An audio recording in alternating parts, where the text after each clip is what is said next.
Dear student, Python turtle টিউটোরিয়ালে তোমাদেরকে স্বাগত। এইটা ফার্স্ট ভিডিও, এরপরে আরও কিছু ভিডিও আমি এই প্লে লিস্টে দিয়ে দেবো। তো প্রথম ভিডিওতে তোমাদের কিছু বেসিক জিনিসপত্র শেখাবো, যার সাহায্যে তোমরা জানতে পারবে কী করে আমরা টার্টল কোডিং ব্যবহার করে পিকচার ড্র করতে পারি পাইথন প্রোগ্রামিংয়ে। তোমাদের যদি MSW লোগো কারো জানা থাকে বা স্কুলে কখনো শিখে থাকো, তাহলে জানতে পারবে এটা অনেকটা সেই রকমই। এখানে দেখো আমি একটা বেসিক আইডিয়ালি সেটা অন করে নিয়েছি।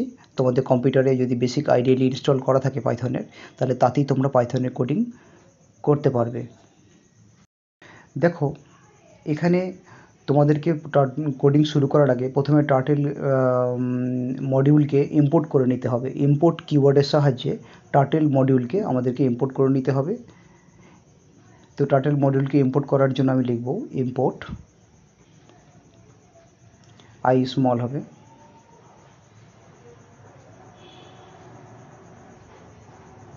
কোনো রকম কোলন বা ব্র্যাকেট কিছু লাগবে না,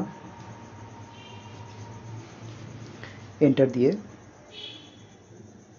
আমাদেরকে এবার টার্টলের যে স্ক্রিনটা রয়েছে, যে স্ক্রিন হোয়াইট স্ক্রিনটা যেখানে পিকচারটা ড্র হবে, সে স্ক্রিনটা আমাদেরকে বানিয়ে নিতে হবে। তো স্ক্রিনটা বানানোর জন্য আমরা টার্টল মডিউলের সাহায্য নেব। টার্টল মডিউল গেট স্ক্রিন ফাংশানকে কল করবে। গেট স্ক্রিন ফাংশানটি একটি অবজেক্ট রিটার্ন করবে। সেই অবজেক্টটি টেম্পোরারিলি স্টোর করার জন্য একটা ভেরিয়েবল লাগবে। এখানে SC নামে একটি ভেরিয়েবল বানানো হলো।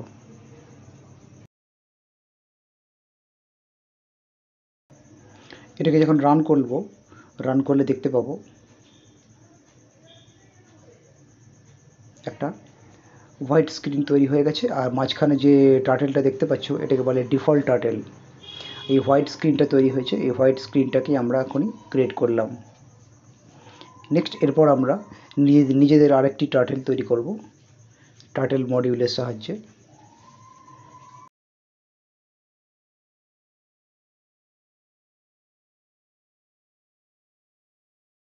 মাঝখানে ডট কিওয়ার্ডের সাহায্যে। তবে এখানে টার্টেল ফাংশনটি টিটা ক্যাপিটাল হবে। আর এই টার্টেল ফাংশনটি যে অবজেক্টটি রিটার্ন করবে সেটা স্টোর করার জন্য একটা ভেরিয়েবল বানাচ্ছি টি নামে, অর্থাৎ t equal to turtle dot turtle.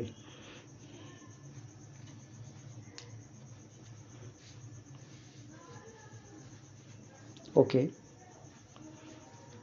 Programme run হয়ে গেছে।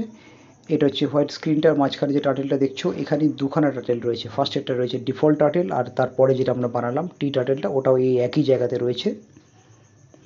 তো এই টার্টেলটাকে মুভ করে ফার্স্ট আমাদের তৈরি করা টার্টেলটা যদি আমি মুভ করি তাহলে বুঝতে পারবে।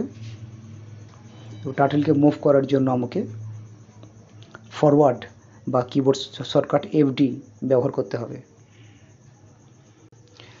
যে টার্টেলটিকে আমি মুভ করতে চাই সেই টার্টেলটি নাম উল্লেখ করে, অর্থাৎ টি টার্টেলটি মুভ করতে চাই, তাই আমি লিখলাম টি ইকুয়াল টু ফরওয়ার্ড ব্র্যাকেট শুরু ব্র্যাকেট শেষ, আর তার মধ্যে তোমাকে ভ্যালু দিতে হবে 100, 250 যা খুশি দিতে পারো।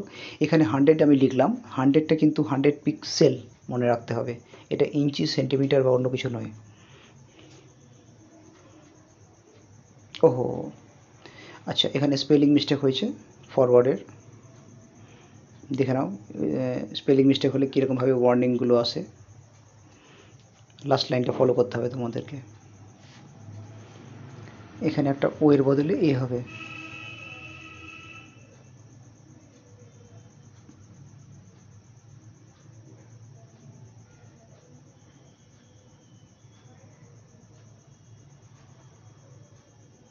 আবার রান করছি।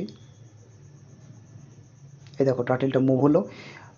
আগের যে টার্টেলটা ছিল ডিফল্ট টার্টেলটা, সেটা সেন্টারই আছে। তারপরে যে টার্টেলটা আগে গেল সেটা হচ্ছে আমাদের টি টার্টেল, যেটা আগে এগিয়েছে সেটা হচ্ছে টি টার্টেলটা।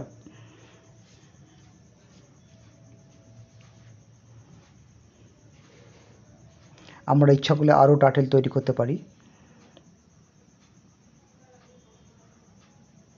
এখানে ফরওয়ার্ডের বদলে আমরা যদি স্পেলিং বারবার মিস্টেক হয়, তার জন্য শুধুমাত্র FD কমান্ড ইউজ করেও আমরা লাইন ড্র করতে পারবো। দেখো কোনো সমস্যা নেই।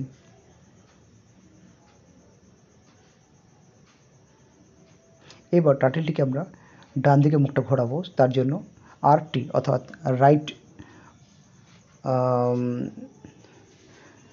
কমান্ডের সাহায্য নেব।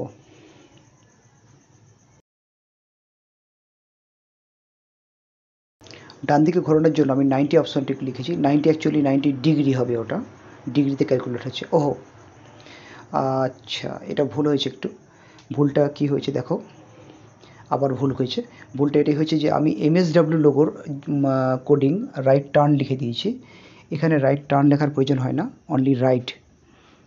বা যদি বানান ভুল হয় তাহলে শর্টকাট RT কমান্ডে ইউজ করা যেতে পারে। শুধুমাত্র RT কমান্ডের সাহায্যে আমরা টার্টেলের মুখটা ডান দিকে ঘোরাতে পারবো।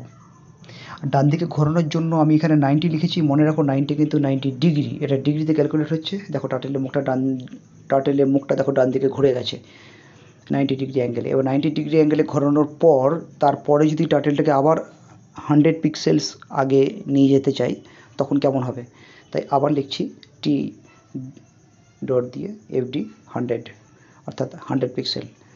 রান, ওকে।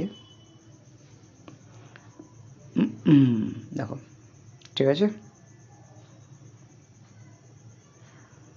এইভাবে আমরা টার্টেলকে মুভ করতে পারবো যে কোনো অ্যাঙ্গেলে। আচ্ছা, অ্যাঙ্গেল কথাটা যে এলো, কথাটা রাইট ডান দিক বাঁ দিকের জন্য LT, ডান দিকের জন্য RT। তো এই ডান দিক বাঁ দিকটা একটু ভালো করে বুঝে নেওয়ার জন্য আমি এখানে একটি নোট বানিয়েছি, এই নোটটা একটু ফলো করো। এখানে দেখো টার্টেলটা যখন প্রথমে আসছে আমাদের সামনে স্ক্রিনটা, তখন কিন্তু টার্টেলের মুখটা ডান দিকে ঘোরানোই ছিল, ফার্স্ট ডিফল্ট টার্টেলের ক্ষেত্রে বলছি।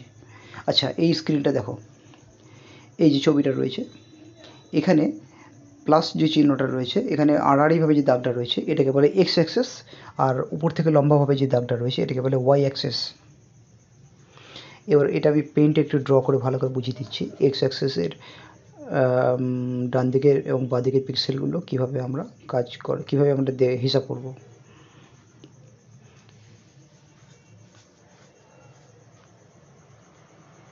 এটা হচ্ছে Y অ্যাক্সিস,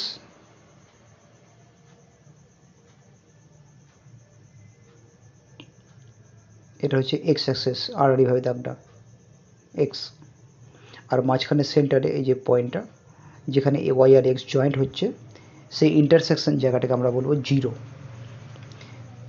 এই 0-র ডান দিকে যতগুলো পিক্সেলস থাকবে সেগুলোকে আমরা কাউন্ট করব, 1 2 3 4 5 6 7 ইত্যাদি, এভাবে কাউন্ট হবে।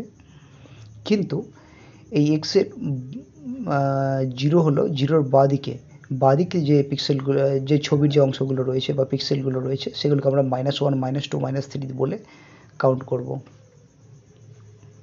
ঠিক Y অ্যাক্সিসের ক্ষেত্রে 0-র উপর দিকে যে পিক্সেলগুলো রয়েছে সেগুলোকে আমরা 1 2 3 মানে পজিটিভ নাম্বার হিসাবে দেখব, আর নিচের দিকের নাম্বারগুলোকে আমরা নেগেটিভ নাম্বার হিসাবে দেখব, অর্থাৎ -1 -2 -3 নিচের নাম্বারগুলোকে। এই X অ্যাক্সিস এবং Y অ্যাক্সিসটা কিন্তু ভালো করে বুঝতে হবে, তা না হলে টার্টেলের মুখ ডান দিকে বাঁ দিকে ঘুরিয়ে যে কোনো অ্যাঙ্গেলে টার্টেলটাকে নিয়ে গিয়ে ছবি ড্র করা একটু কঠিন হয়ে যাবে।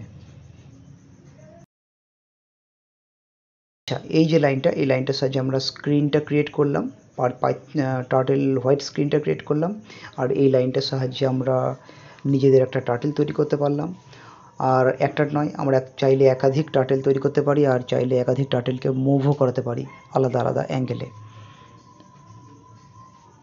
আর এভাবে টার্টেলকে আগে নিয়ে যাওয়ার জন্য FD, ডান দিকে ঘোরানোর জন্য RT, বাঁ দিকে ঘোরানোর জন্য LT, অথবা পিছনে যাওয়ার জন্য BK ইত্যাদি কমান্ড ইউজ করা হয়। নেক্সট ভিডিওতে আমরা ডিটেলসে জানবো আরও কিছু কমান্ড। Thank you.